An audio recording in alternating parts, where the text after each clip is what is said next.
Nusantara merupakan mahakarya semesta yang tak tertandingi akan pesonanya.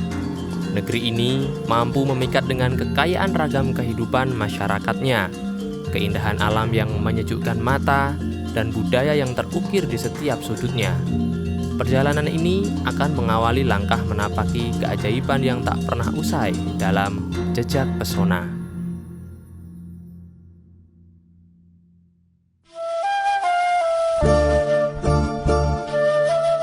Road trip kali ini, Jejak Pesona akan mengunjungi suatu daerah di Jawa Tengah. Tegal menjadi tempat pilihanku. Bersama aku Denny Febrianto akan menceritakan pengalamanku dalam menelusuri Tegal.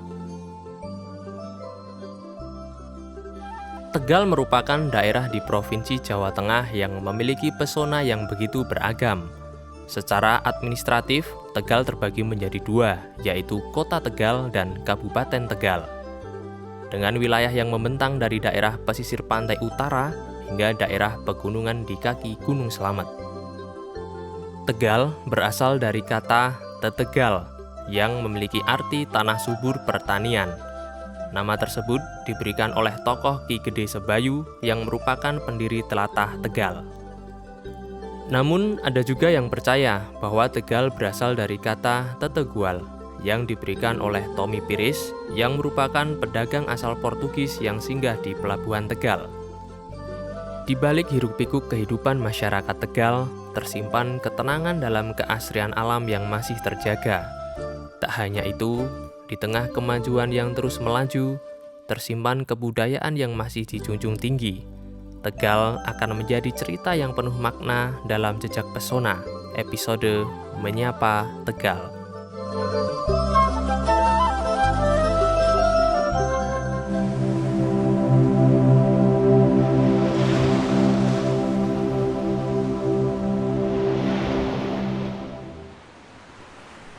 Seduhan teh mengawali hariku pada perjalanan kali ini.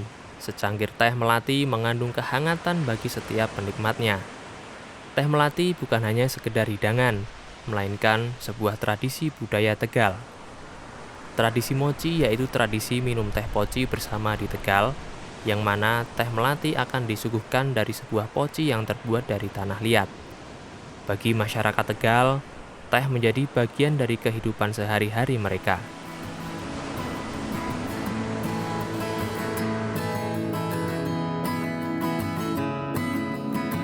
Perjalananku kali ini akan mengulik tentang sumber aroma teh wangi melati yang memikat. Di sini, aku berkesempatan untuk mengunjungi pabrik teh poci yang merupakan salah satu industri teh wangi melati untuk mengungkap rahasia di balik aroma khasnya.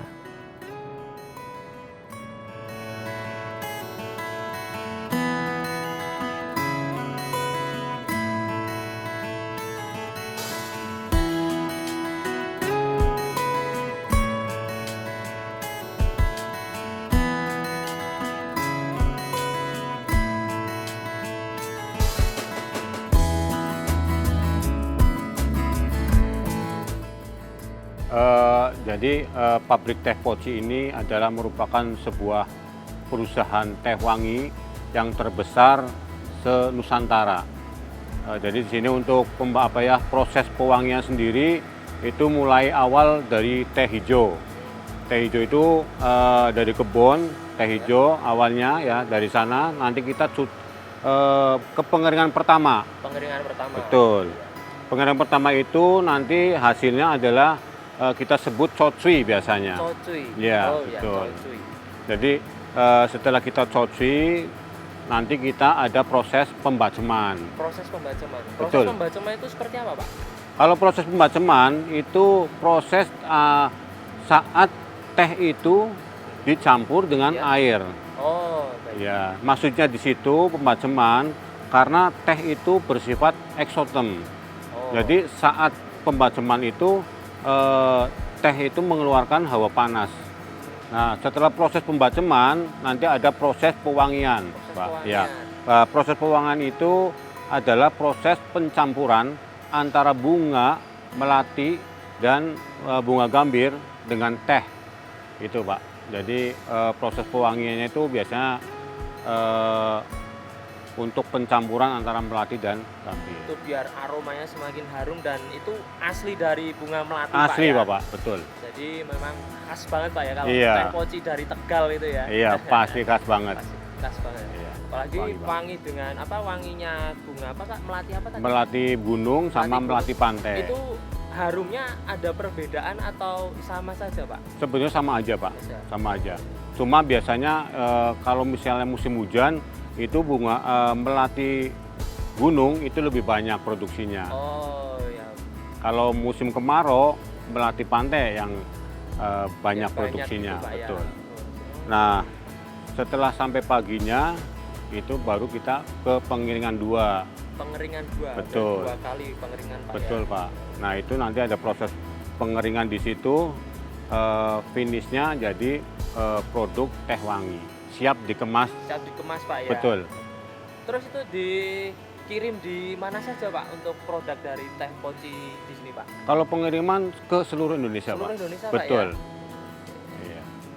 Jadi proses pembuatannya memang yang pusatnya di sini atau gimana nih Pak? Kalau pusat di sini Di untuk sini ya, di iya. Tegal ini Pak. Betul. Memang Tegalan khasnya dengan istilahnya pocinan Pak ya. Betul. Kita mochi, ayo mochi gitu Pak. Ayo mochi, Iya. ayo mochi. Kalau mochi wajib pakai teko itu Pak ya. Betul. Kita poci tanah biasanya. Poci tanah pakainya. ya, Pak? Betul. Ambil nongkrong, kita mochi Oh, gitu Pak. Dan harus pakai gula batu ya Pak ya. Betul, kita selera. Kadang Selera ya? buat gula batu boleh, gula pasir boleh. Terus saya tadi baca di depan ada kemasannya tuh atau ada tulisan tuh wasgitel. Wasgitel itu apa tuh Pak? Itu wangi, sepet, legi, kental. Oh, wangi, sepet, lebih Iya. kental. Itu Itu, wajib banget Pak ya. betul. Teh, Pak. Itu karakternya di teh poci ya, seperti Oh, was iya. gitu ya.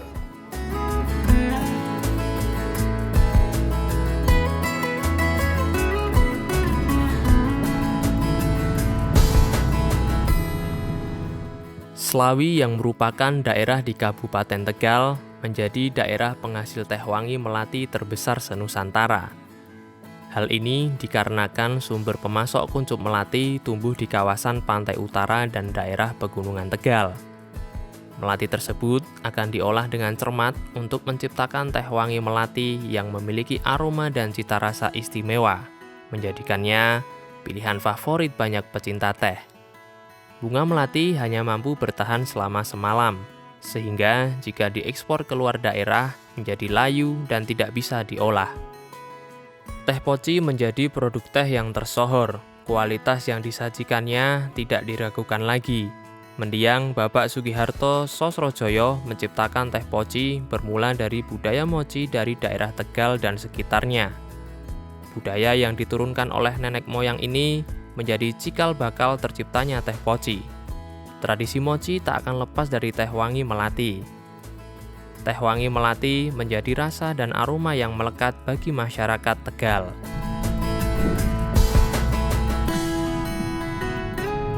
Perjalananku berlanjut menuju dataran tinggi Tegal, di mana di sana terdapat destinasi yang menawarkan keindahan alam nan memukau. Lokasi yang kutuju ini terletak di Dukuh Kalipedes, Desa Sigedong, Kecamatan Bumi Jawa, Kabupaten Tegal. Jarak yang ditempuh kurang lebih memakan waktu 1 jam dari pabrik teh poci. Setelah memakan waktu yang cukup lama, akhirnya aku tiba di tempat tujuanku, yaitu Curug Cantel.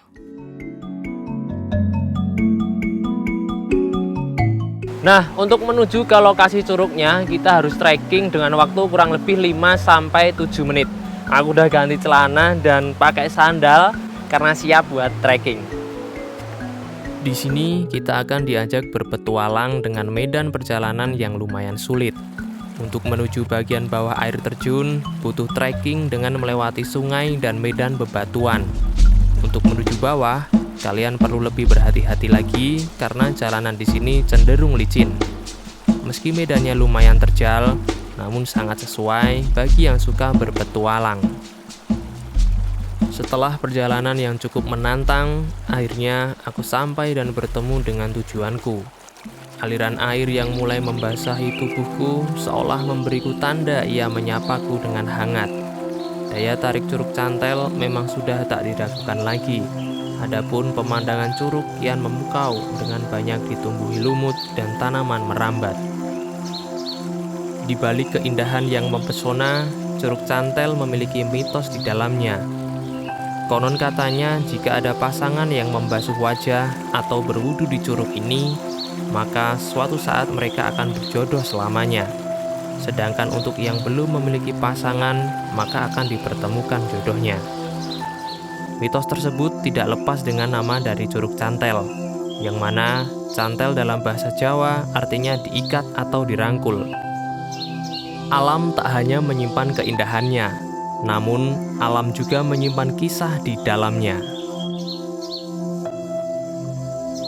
Di tengah kebisingan kota, Tegal mampu menyimpan sebuah ketenangan, di mana pesona alamnya mampu menghapus penat dan mengisi jiwa dengan kedamaian.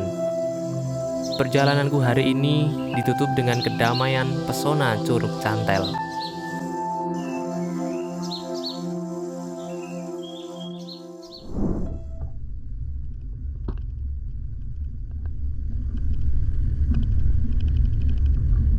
Pagi menyambutku dengan tenang, meski penuh keheningan, namun semangatku berteriak untuk mengawali perjalananku kali ini. Hari ini, aku akan mengunjungi suatu tempat yang memiliki daya pikat dengan kearifan lokalnya. Berhubung perutku belum terisi, aku memutuskan untuk mencari kudapan pagi, dan pilihanku jatuh pada Pasar Slumpring. Tempat yang penuh cita rasa dan kehangatan tradisi. Lokasi Pasar Slumpring berada di Desa Cempaka yang merupakan desa wisata di bagian selatan Tegal.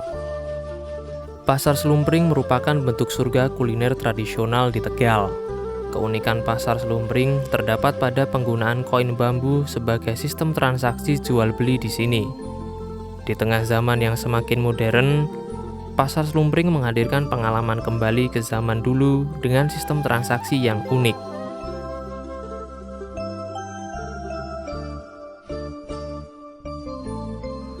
Satu koin bambu ini nominalnya sama dengan Rp2.500.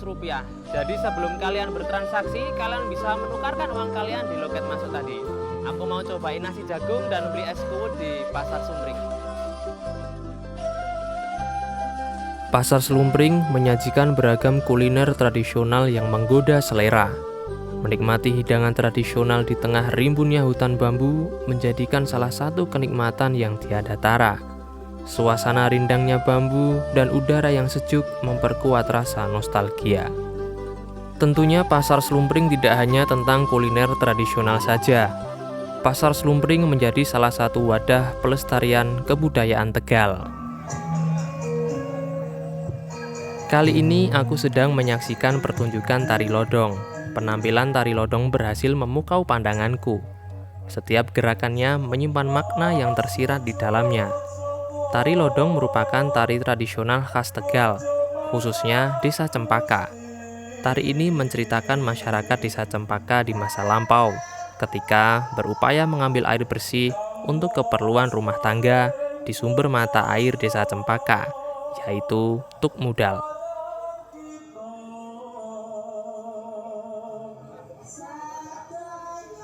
Nama lodong sendiri berasal dari alat tradisional yang terbuat dari bambu yang dipotong dan dilubangi agar mampu menampung air bersih, sehingga mudah dibawa ke rumah dengan cara dipanggul.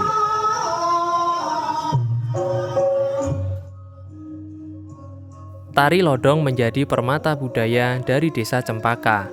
Tari ini merepresentasikan pelestarian budaya yang kental sebagai warisan budaya khas Tegal.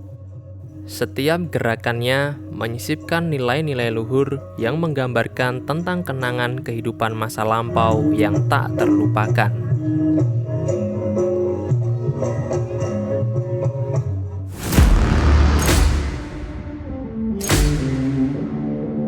Setelah mengulik makanan tradisional dan budaya Tegal, aku memutuskan melanjutkan perjalananku untuk menikmati alam dengan cara yang berbeda.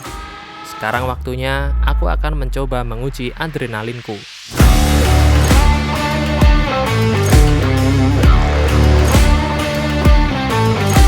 Kali ini aku mau nyobain naik ATV di Guci Forest. Treknya sih kelihatannya seru banget ya, apalagi dikelilingin pohon sama cuacanya cukup dingin. Cus, kita langsung jalan aja ya.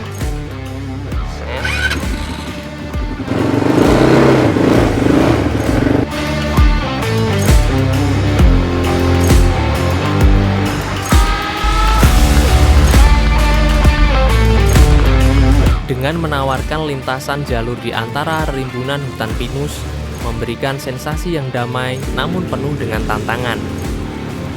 Sungguh adrenalin sangat diuji.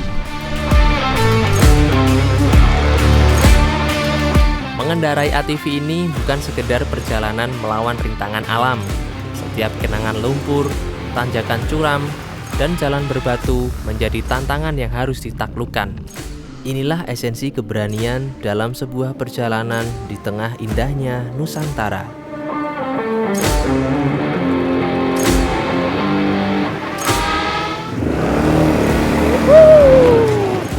Perjalanan kali ini membawa kita menyelami keindahan alam Tegal dan kearifan budayanya. Tegal membuktikan bahwa setiap sudutnya menyimpan pesona yang begitu indah.